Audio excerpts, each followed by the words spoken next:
Hello mga kasuki! Pupunta na naman kami ng Antipolo ngayon. Lilinisin namin ang aming munting bahay. Medyo matagal-tagal na kasi hindi namin nalilinis.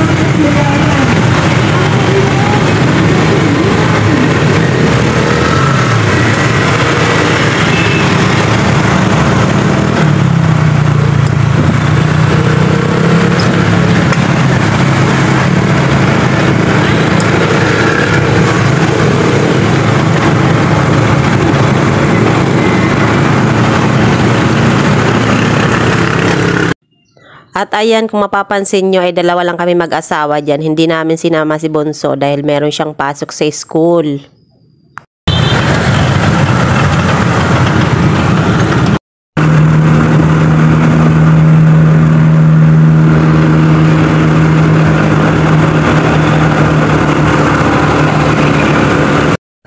At pagdating namin dito, stop muna kami dahil gusto namin makita yung magandang tanawin. Ito yung tinatawag nilang overlooking. Overlooking. Overlooking. Wow.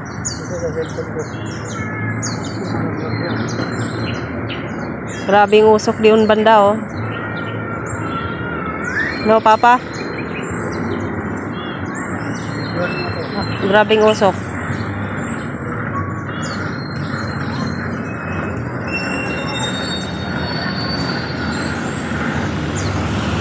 Halos hindi mo na makita ang buong Metro Manila. Masyado na siyang mausok. Parang ang akala mo umuulan. Ayun na yung pollution.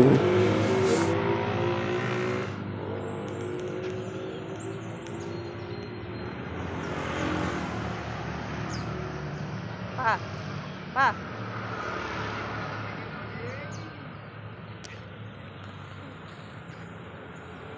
Ayan, nandito kami sa overlooking. Tarik dito dito kami dumaan. Ayan yung motor namin. Alis na kami. Nag-video lang.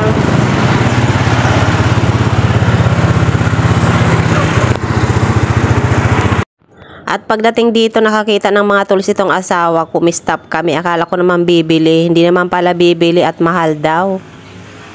Kung todo pili pa, tapos ang ending, hindi naman bibili. Yan, ang kalat ng bahay ko. Ang dumi. Oh. Yung baso lang ba? Oo. Sa labas. Grabe na yung halaman ko dito. Ganito na kataas pagbalik ko. Nung nakaraan, punta ko dito, mababa pa to. Ngayon, ang taas na. Titingnan mo yan kasi pag dire-diretso yun. Dumi ng sahig. Dito ang kalat. Papa, tulungan mo ako dito. Ayaw ko kasi magpaulisan na ako kanina. Nagulat talaga ako pagdating ko dito sa bahay namin. Ilang linggo lang nga kami hindi umakyat dito dahil umuwi yung asawa ko sa probinsya. At yung dinatna namin pagdating namin, sobrang dumi ng sahig. Ang daming dumi ng daga.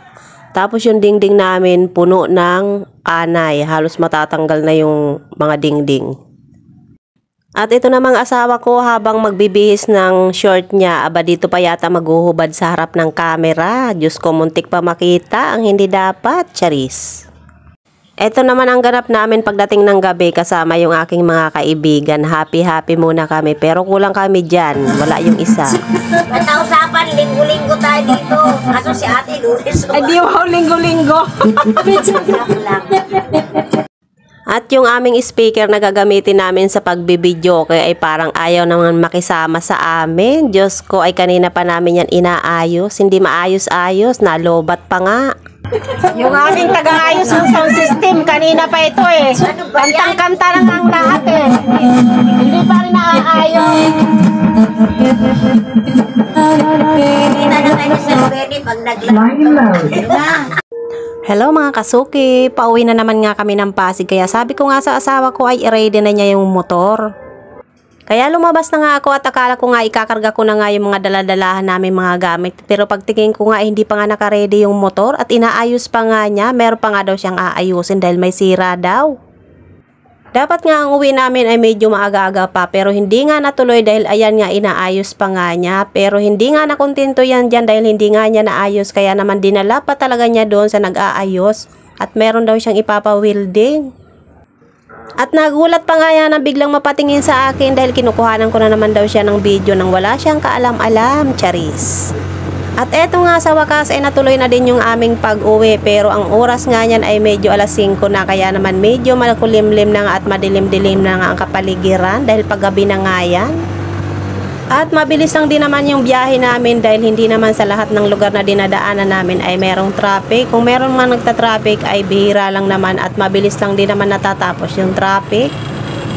Hindi pa nga kami dapat uuwi dyan kaya nga lang yung bunso ko ay may pasok sa school at wala nga tagagising, wala rin tagaluto ng kanyang pagkain dahil yung mga kapatid niya ay busy rin dahil may mga kanya-kanya din pasok. Kaya nga naawa naman ako kaya sabi ko sa asawa ko ay uuwi na nga lang kami. Masarap nga kasi sanang magtambay dito sa Antipolo dahil nga tahimik at malayo nga sa lahat ng ingay. Pero no choice nga kami dahil meron pa nga kaming estudyante kaya naman ang punta nga lang namin ay Sabado at Linggo.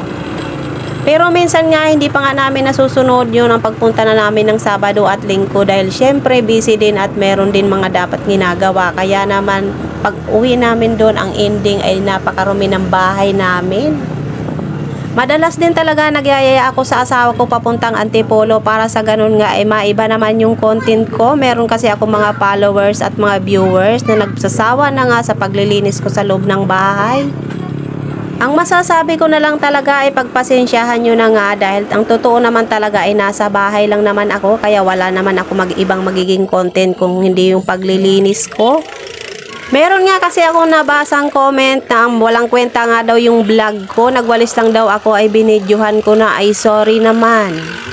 Pero ang masasabi ko nga lang sa'yo ay meron ka namang dalawang pwedeng pagpilian. Pwede ka namang manood. Pwede namang hindi mo panoorin. Pero ibig sabihin ay nagustuhan mo nga yung video ko dahil nag-effort ka pa nga sa pagko-comment. Kaya nagpapasalamat pa rin ako kahit hindi mo nga nagustuhan. Pag ikaw nga ay isang content creator ay hindi mo nga maiiwasan na meron mga taong naayaw sa'yo, meron din namang gusto at meron din naman mga tao na gusto ka lang talagang i-bash. Pero ako hindi naman ako nagagalit sa mga ganyang tao, nagpapasalamat pa nga ako sa mga basher dahil kung wala nga daw basher hindi naman lalaki ang views mo, charis. At sa mga oras na yan, medyo malapit-lapit na nga kaming makarating at paggabi na rin ang paggabi kaya naman puro ilaw na nga lang yung mga makikita mo dyan. At pagdating nga namin sa aming lugar ay binaba nga lang ako ng asawa ko pati yung mga gamit namin at dinala niya yung tricycle namin doon sa ginagarahian. Pero pagdating ko nga dito habang ako nag-aantay sa asawa ko ay ito nga yung nasulyapan ko.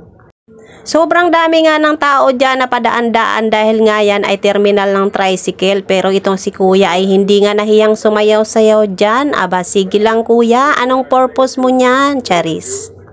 At muli hanggang dito na naman muna tayo. Maraming salamat sa panunood. Bye!